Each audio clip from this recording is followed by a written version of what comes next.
नमस्कार। फिर से बेटी विवाह के बहुत सुंदर से प्यारे से गीत लेके आइल बिन देखिए सुनिए बताइए कैसन बा। दुआरे बैठाला बाबा मने मने सोचे अरे कैसे करी बेटी के बियाह रे लाला नवा अरे कैसे करी बेटी के बियाह रे लाला नवा जेकरा घर जाई हम बेटी के बियाह करे करेला दहे जावा के मांगरे लाला नवा अरे करेला दहे जावा के मांगरे लाला नवा 5 लाख रुपया मांगे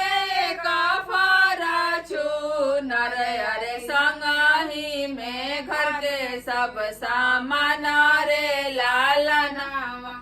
अरे संगही में घर के सब सामान रे लाला नवा यह मन करे खाई जहरा माहुरावा अरे कहाँ पैबो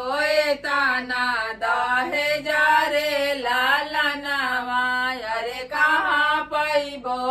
तना दहे जा रे लाला नवा एतन बचन सुनी बेटी दुलारी अरे पापा से कर लिया राजा रे लाला नवा अरे पापा से कर ली राजा रे लाला नवा काहे तू खैबा पापा जहरा माहुरावा अरे नहीं करबो अपना बियाह रे लाला नवा अरे नहीं करबो अपना बियाह रे लाला नवा दुआरे बैठला बाबा मने मने सोचे अरे कैसे करी बेटी के बियाह रे लाला नवा अरे कैसे करी बेटी के बियाह रे लाला नवा। धन्यवाद। कैसा लगल गीत कमेंट करके बताई जा और चैनल पर नया बनी जा। आज हमने के पहली बार सुनत नहीं जा तो हमने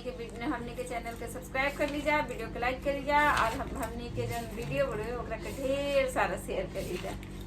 धन्यवाद।